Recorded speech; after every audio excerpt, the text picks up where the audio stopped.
Hello people of the earth and welcome to QuickSaveTV. My name is Mike Pushkin, I am your host, and today I'm going to talk to you about the Elder Scrolls Online. Specifically, what is the information that is available up until this moment, specifically 7th of May 2012. Now, I will refer to a great shout out to MMOgames.com. I will refer to the article they have written as my outline, but I will pour a lot of additional information and analytics so that it will be interesting for you. So let's start with what do we have for playable factions, or races if you will. We have three sides. We have Ebonheart Pact, Ultimate Dominion, and the Daggerfall Covenant. Now each of them has different situational positioning. We have Ebonheart Pact at the north, northeast, and southeast. We have Ultimate Dominion to the southwest and south, and we have the Daggerfall Covenant to the north and northwest. In the Ebonheart Pact, we have Nords, Dunmer, and Argonians.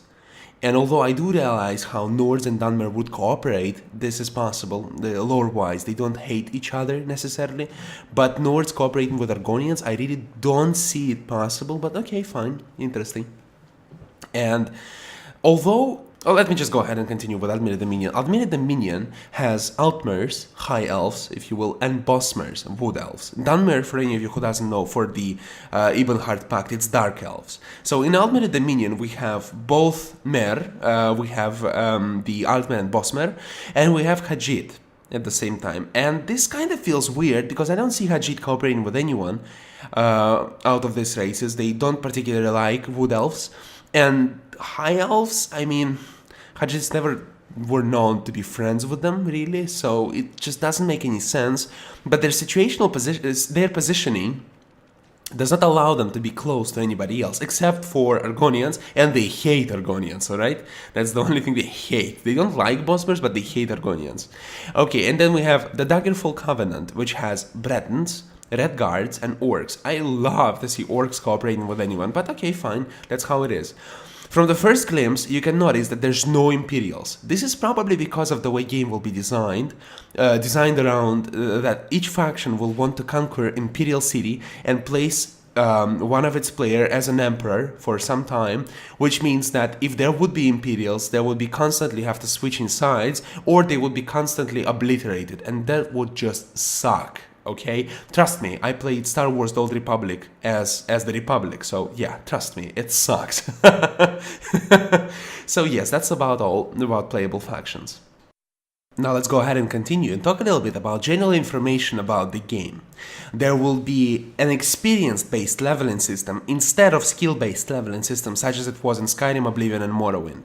Now, this is understandable design-wise because it's easier to balance, in my opinion, and it just will work better for an MMO. Skill-based is better for single-player, in my opinion, because it lets you to decide what you want to become, whereas in MMO you have to have tight balancing, especially if you want to aim for PvP.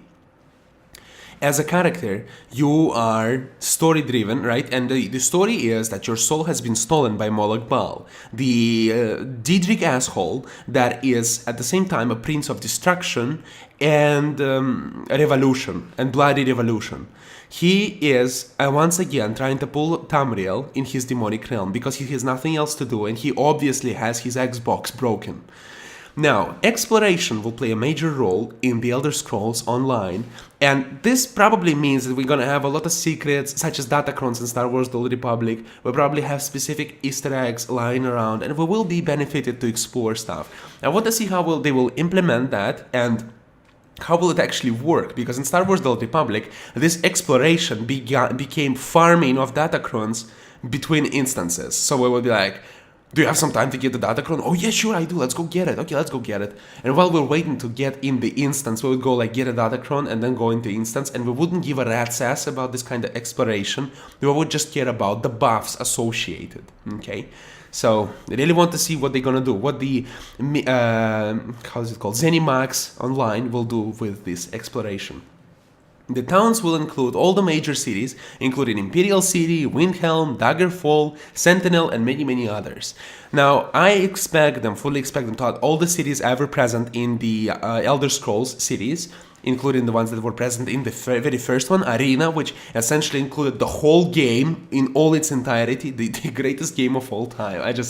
I don't know. It's awesome. I wish all of them were like this, but okay, fine. And it's just, it's logical. It's logical. Since we're playing in the gigantic world, we want all the cities.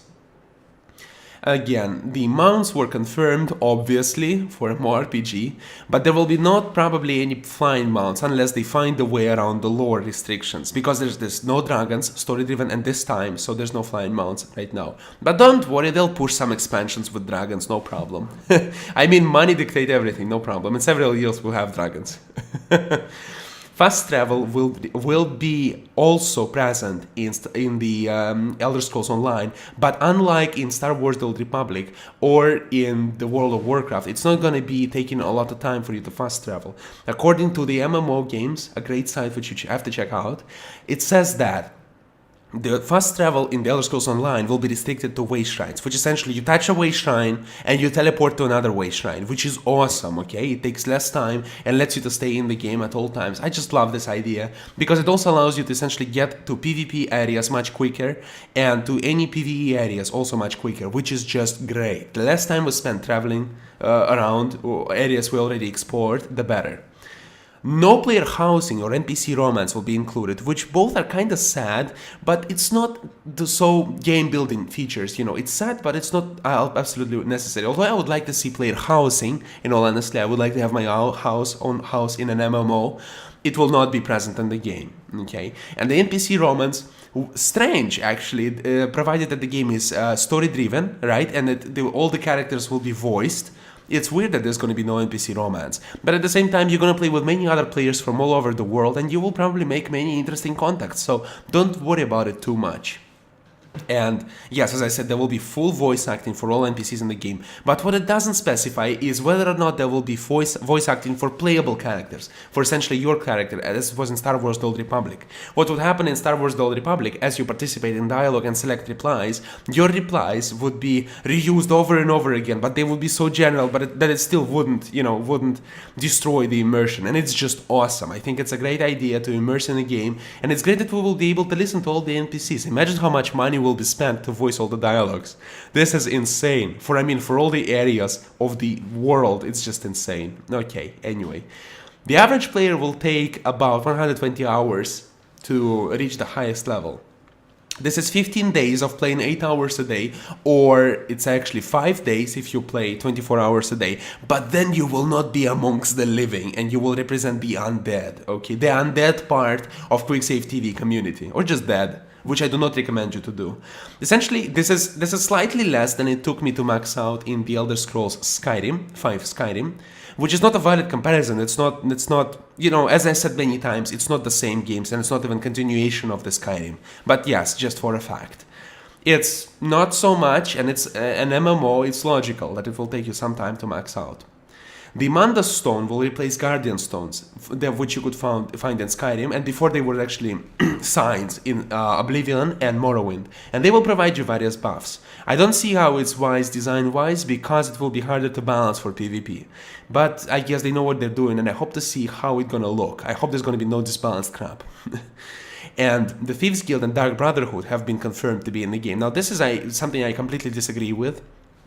In Skyrim, in Oblivion and Morrowind, the thieves, the guilds were essentially this social experience in a single-player game. You would join guilds not only to get these benefits such as weapons, armors, place to stay, additional opportunities to level up, trainers, and etc, etc, etc. You would also join because it would be a social experience. You would be like, oh, I am Jaik, right? I am a Hajit. I would like to join the Thieves Guild because that's what my character likes to do. He likes to he likes to steal things. So I would join the Thieves Guild, right? Or another thing. I am Maraka, I am Argonian, right? And I want to join the Dark Brotherhood because I want to kill things, okay? And yes, that's what it is in single player. In multiplayer, when there's thousands of other players playing with you on the same server, how is it logical to have NPC guilds? Where is logic, okay? if the players will not be directly involved in the development of these guilds, then this is ridiculous and it shouldn't exist. It's my opinion, okay? Because then if we have NPCs guilds, how do you make your own guild? What if I want to create the awesome official guild of QuickSaveTV? What do I do? I mean, that just doesn't make any sense. But that's it for the general features of the game. And we're going to stop at this point because there's a lot more things to talk about, but I don't want to compress this data anymore, okay? And I will talk to you about the PvE and PvP in the future. You can expect this from me, because I would like you to have general understanding and insight on the Elder Scrolls Online that is not even out yet, right? We're still trying to see how they're going to develop it and there's not enough information, but I don't want to give too little. Otherwise, you would be able just to read the article, okay, and find it out yourself, which doesn't really help a lot. I will provide the link to the article. I think it's absolutely masterfully written, but my insight will be coming in the future. I thank you so much for watching. Make sure to subscribe if you enjoyed the video and would like to support my work to see more content in the future. Stay tuned for more from me, QuickSaveTV, and check out my other videos on the channel. Thank you so much, have a great day, and bye-bye.